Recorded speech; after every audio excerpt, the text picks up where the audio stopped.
Imagine this. You're deep in the Canadian wilderness, camped out by a river.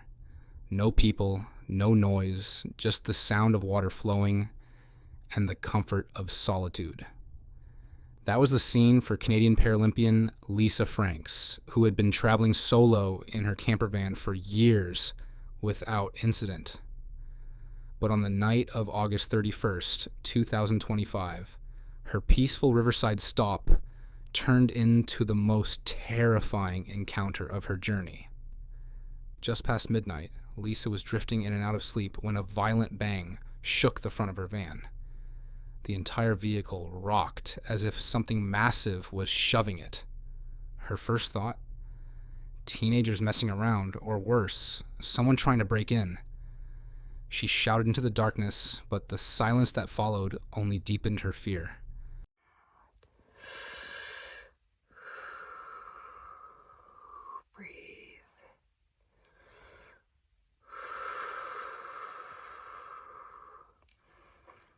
So it's just after midnight. I'm in my camper van and I just had the biggest fright I've had in 4 years of van life. I'd gone to sleep around 11 o'clock and I hadn't really fallen into deep sleep. And I heard this bang on the front of my vehicle. And then I could feel that my vehicle was being pushed, and I am just camping out. Moments later, the blows returned, this time against the back window, right beside her bed. Something was swiping at the van. With her heart racing, Lisa grabbed her phone and keys, pressing the key fob to trigger the horn. The van beeped loudly in the night, but the unseen intruder didn't stop immediately. The pounding continued until, finally, everything went quiet. Actually, I said, "What the F are you doing?" Just to let them know there's somebody in the van. And then I didn't hear any, voices or anything. Didn't hear any footsteps, which was weird. But immediately, I was jolted awake. And then I didn't hear anything. And then all of a sudden, right at my back window, like right up here, I heard something too. Like it was, swiping my vehicle or something. And I'm obviously freaked out at that moment. I grabbed my keys and I grabbed my cell phone and put the flashlight on and I pulled my window covering down, which was kind of silly, but I pulled the back window covering down to try to look out, but it was pitch black. But then I heard like another. When daylight came, the truth was revealed. Smudged paw prints streaked across her mirrors and windows. It hadn't been people at all. It was a bear, likely lured by food scents from earlier in the day. Terrifying. Absolutely. But for Lisa, it was strangely a relief. A bear's motives are simple. It's hungry. Humans, on the other hand, are unpredictable.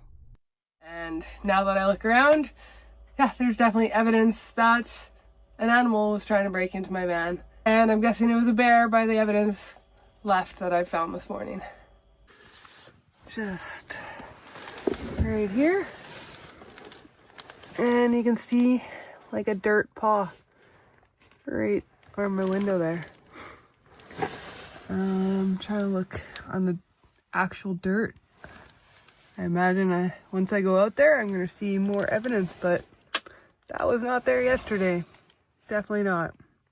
So there's some more paw prints here on this window. On that window, it's hard to see, but then also my mirror got pushed in. And the scuffle this bear had with my vehicle, but I am very curious to get outside. This chilling encounter was a reminder of just how vulnerable solo travelers can be when night falls in the wilderness, and it sparked a flood of advice from viewers who know the dangers all too well. One comment stood out, a little advice. Do not camp so close to water. Everything gets thirsty. And that's the takeaway. When camping in the wild, you're never the only one drawn to the river. If you've ever tried stealth camping, You know the golden rule: stay invisible. That's exactly what the creator of Sort of Interesting was aiming for when he set out on September 3rd, 2025. Armed with nothing but his bivy bag and the bare essentials, he tucked himself into the tall grass, somewhere in the UK countryside. No stove, no extra gear, just the drizzle, the trees, and the eerie calm of nightfall. So I am definitely concealed, although that might only count if I'm about 2 feet from the ground at most. So I'm just going to have a quick scout around this area for somewhere that's a little clearer to put maybe my basic ground sheet poncho down. But this is already quite amusing and humorous. For hours, everything was peaceful. Low to the ground, wrapped inside his bivvy, he described the comfort of feeling hidden, almost invisible. But as midnight pressed on, that comfort gave way to unease. The first sign came as faint footsteps crunching through the wet grass. Then, out of the darkness, a piercing green laser cut across the trees, followed by the glow of a phone light sweeping straight toward his shelter. Obviously water, oh yeah, we've got toiletries, odds and ends and snacks in the top of my bag. Elp Kit Elan bivvy bag. Simple basic sleeping bag. Later in the evenings and having already eaten does mean that on these recent bivvy trips I have missed the experience of gathering around the stove and the campsite and watching the pot come to a boil and so on, but I do also love... Absolutely mad here. I swear there's been like a firefly. I'm gonna shut up.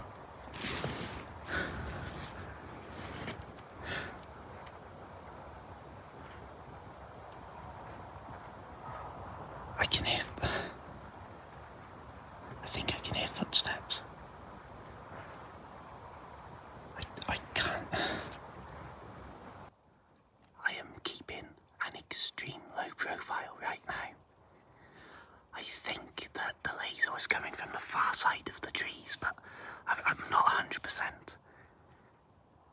I don't think it was actually aimed at me. I think it was just shining a laser for the sake of it.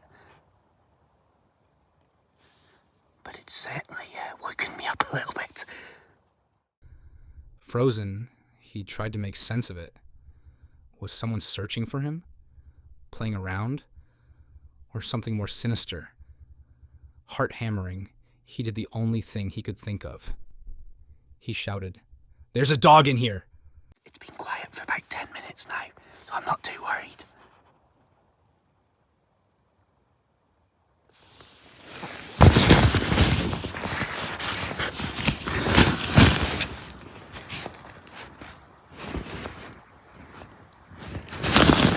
There's a dog in here! What the hell is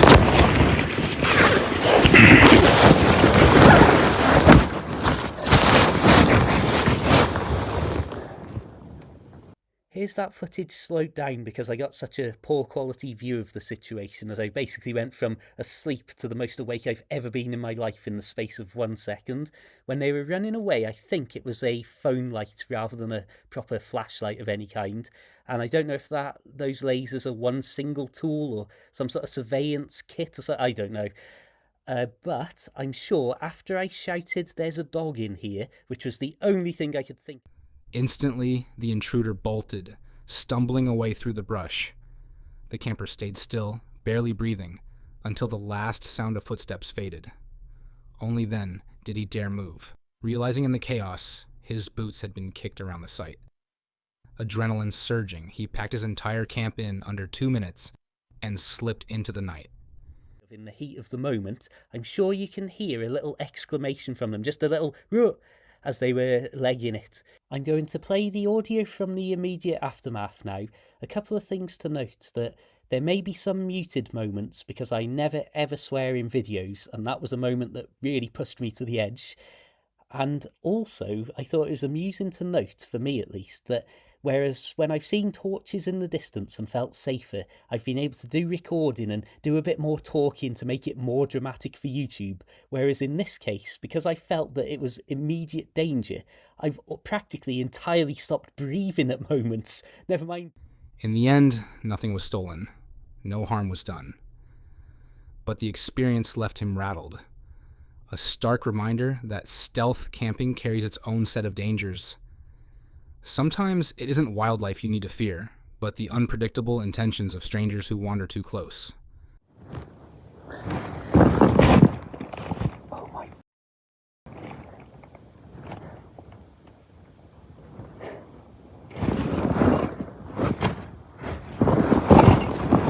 They've stolen my.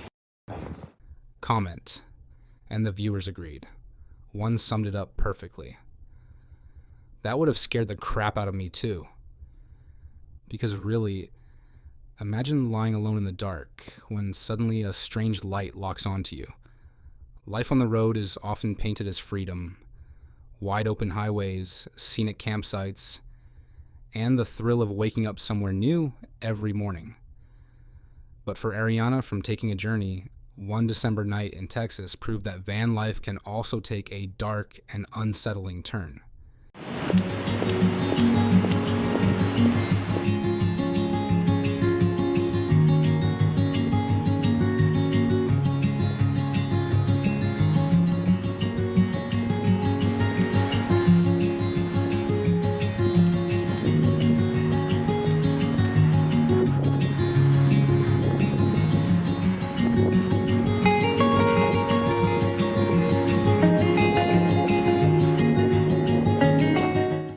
It started with frustration, not fear.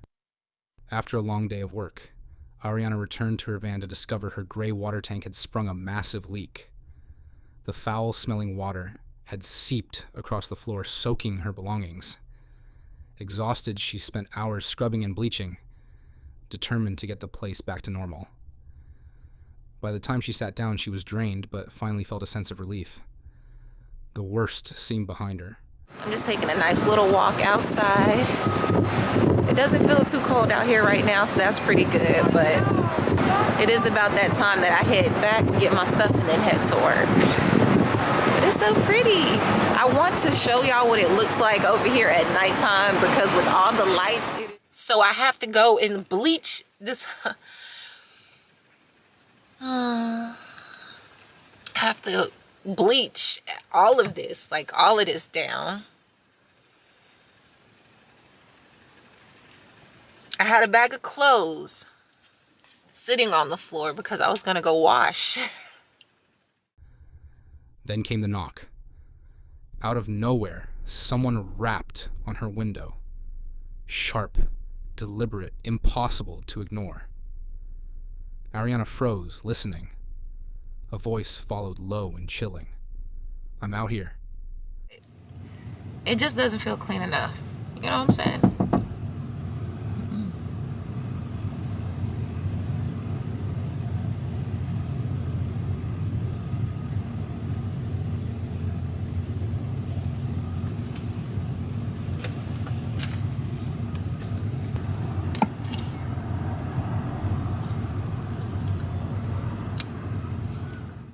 Her heart pounded as she instinctively reached for her pocket knife, the only protection within reach.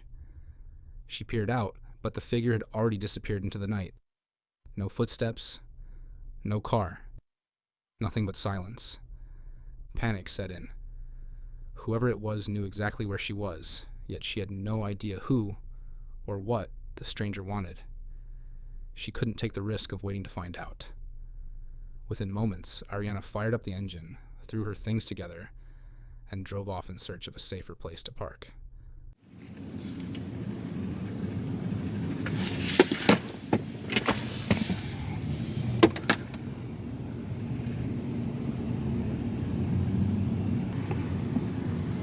Someone just came and knocked on my window and said I'm out here.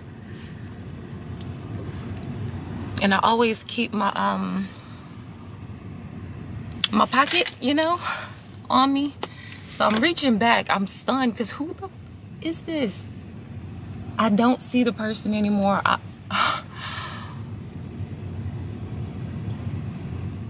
Later, reflecting on the night, she admitted the scariest part wasn't the knock itself, but the chilling realization that someone had been close enough to whisper through the glass.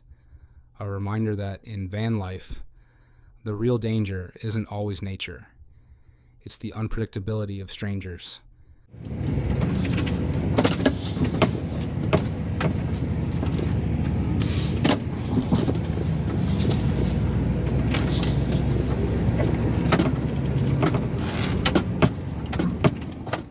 Freedom comes with risk, and sometimes that risk is just a tap on the window away. For Uncle Reggie, camping was nothing new. He'd pitched tents plenty of times on his own land. But on June 26th, 2025, he decided to push himself further. His very first solo trip deep into the woods. No neighbors, no familiar ground. Just miles of isolation, one overloaded backpack, and a whole lot of nerves. Very first backpacking, solo camping, hiking up a whole mountain. So y'all stick around and enjoy this video because I'm out of breath. So let's get to it.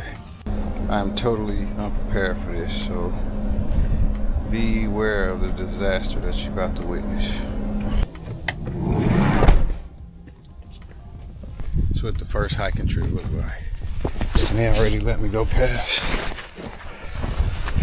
because they seen that I was recording.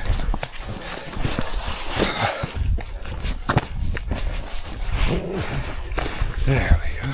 That's what I was looking for. Where the fuck are you? Ah, it's too tight. Shit. Nigga, help me.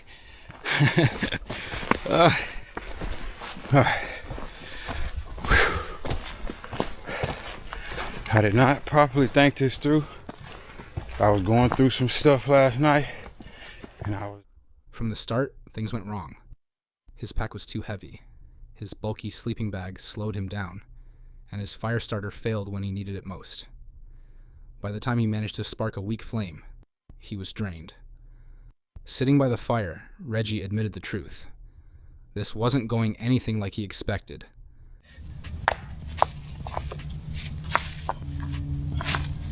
I'm gonna do it. Let's see if I can start a fire with my fire starter.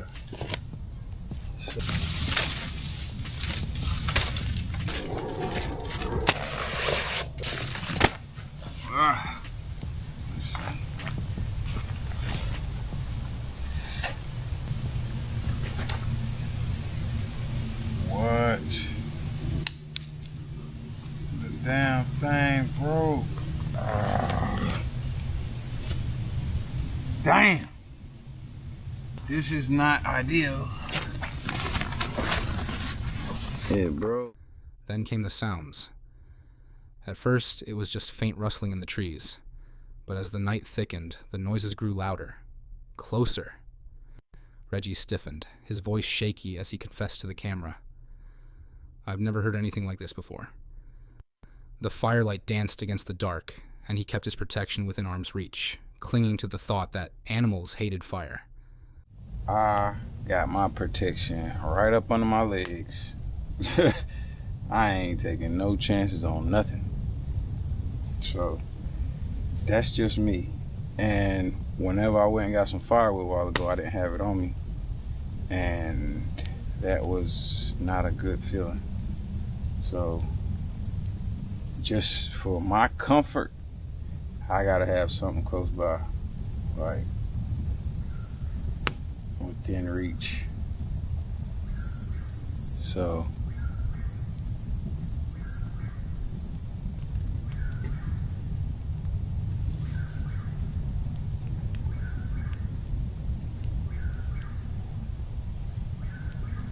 did you hear that? Never heard that before. But one thing I do know is animals don't like fire. So that is why I made sure I had a fire.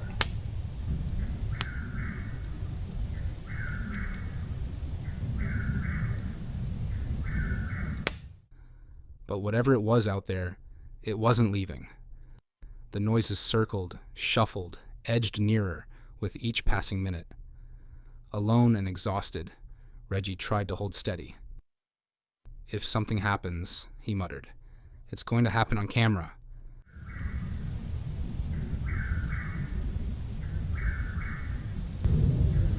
y'all know if something happens, it's gonna happen on camera. That's for sure. And it's so dark in the woods that when you look up in the sky. Eventually, he stopped filming. The fear was too real. Instead, he called a friend and stayed on the line for hours, using the faint sound of another human voice to push back the crushing weight of isolation.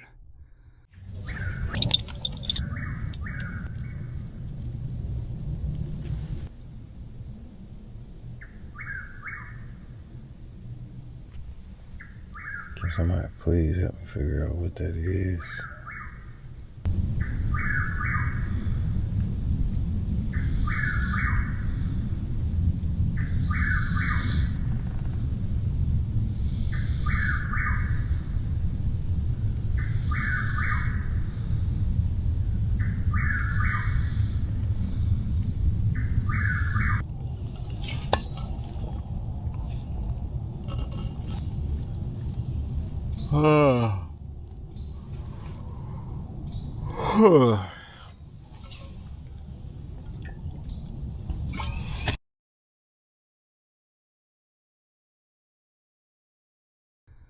When morning finally came, he was shaken but grateful. He hadn't reached the summit he'd planned for, but he'd gained something else. Hard-earned lessons. Pack light. Bring dependable fire-making tools. And above all, prepare your mind. Because the real battle of solo camping is fought in the dark silence of the unknown. In the end time, between time, you know. So this is for the beginners, the people that's just like, I want to do this. You know, I want to, you know, we watching Luke from the Outdoor Boys, and yeah, just watching them, and it's just like, I can do that. And it's like, you can, but be prepared of these things, you know. These people that you watching, I'm sure. Sometimes the forest doesn't have to show you what it is to remind you how small you are out there. For Jordan and Lisa, travel is about wide open skies, breathtaking scenery, and capturing it all on camera. On June 7th, 2025, they set up camp on BLM land near Bryce Canyon, Utah. After nearly a week, parked in the same spot, they decided to finally fly their drone, just once, to film the sunset draping over the canyon walls. So do we have an interesting story for you?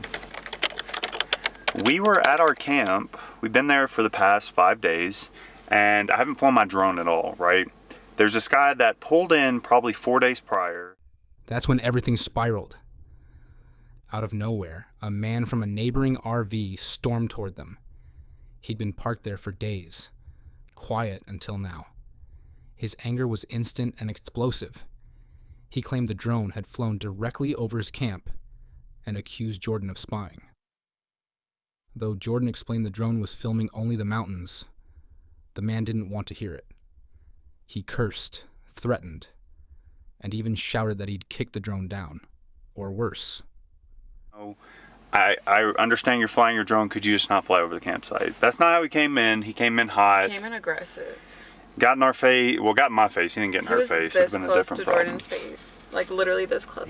Is that your drone? It is. Sitting right over my camp? Oh. It's over here.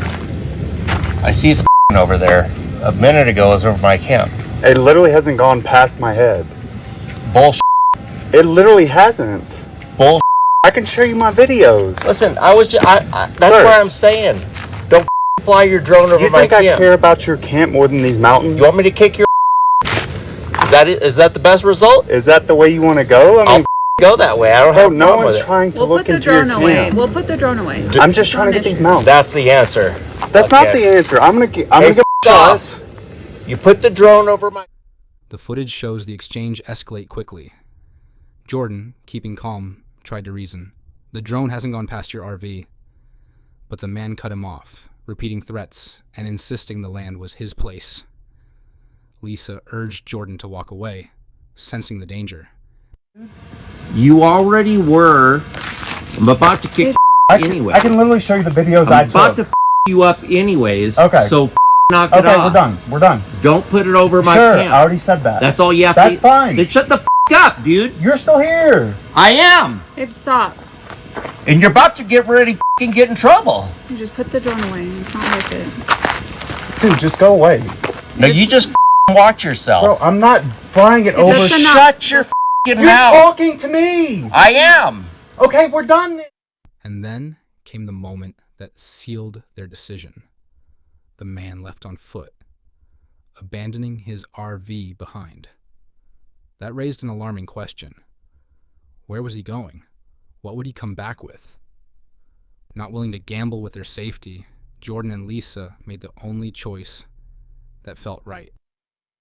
They packed up their camp immediately, leaving the open desert behind.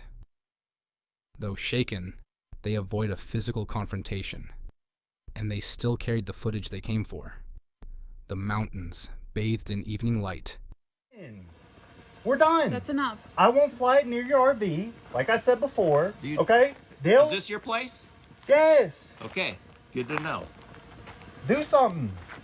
Babe, stop. Don't About say good what? to know. Don't listen.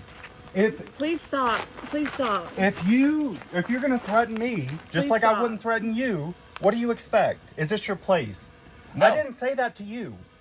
Say what? Is this your place? Good to know. Yes. What does that mean? It means you're flying the drone over my place, and you're telling me this is your place. Dude, this isn't my place. I'm just on public land trying to get video of the mountain. Take you down, dude.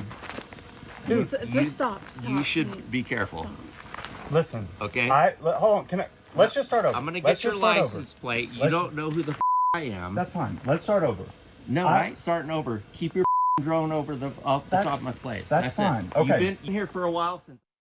The encounter highlighted a hard truth. On public land, being in the right doesn't always protect you. Sometimes the smarter move is to step away, because no photograph or video is worth risking your safety. In the wilderness, the views may be priceless, but peace of mind is worth even more.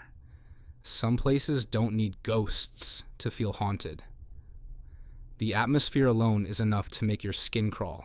That's exactly what happened to the creator of Gorilla Hot Tortilla, who once tried his hand at urban exploration.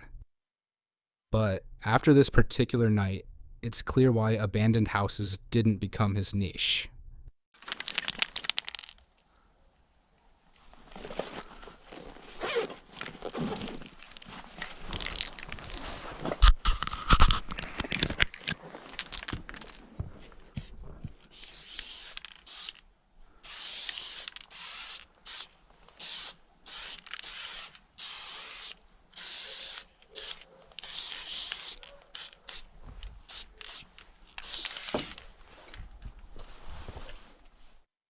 Deep in the woods, he stumbled across a decaying home, its walls collapsing, furniture rotting, and floors littered with broken glass.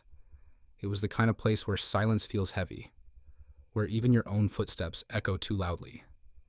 As he moved cautiously from room to room, the stillness pressed in.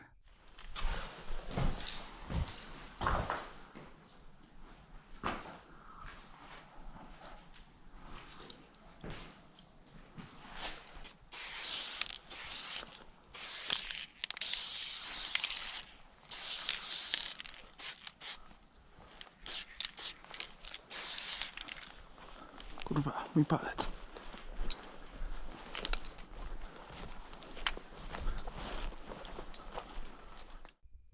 Then, the quiet shattered. From the corner of the room, a music box began to play. Soft, delicate notes that had no business echoing in a place like this. The sound wasn't just startling, it was wrong. Too innocent for the decay around it, too sudden to be an accident.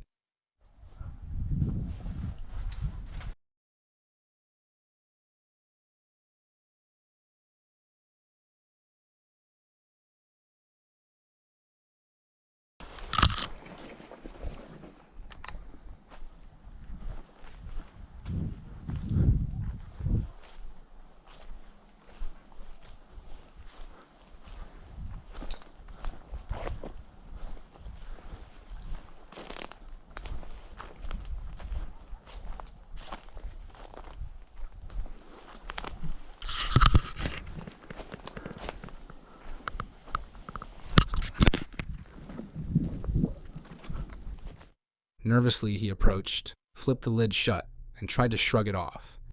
But the uneasy calm didn't last.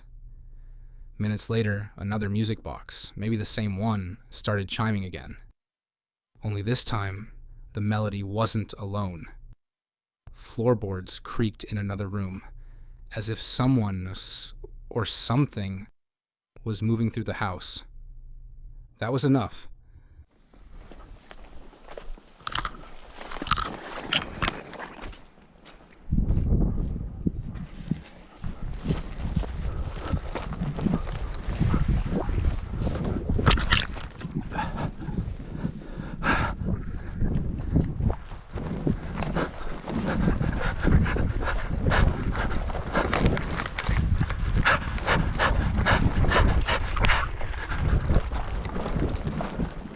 Adrenaline surging, the YouTuber did the only thing that made sense.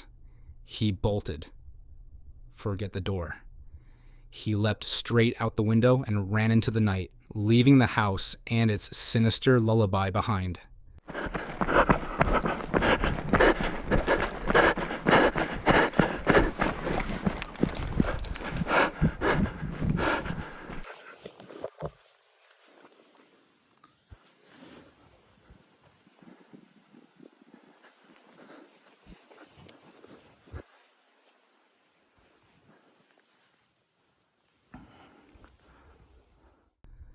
Was it paranormal? A prank? Or just the creaks of an old house playing tricks? The video doesn't give answers, but it doesn't need to. The unsettling atmosphere, the music box, the suggestion of a presence in the shadows. It's the kind of moment that embeds itself in your mind, long after the screen goes dark. For this explorer, one thing was certain. Abandoned houses weren't worth the risk.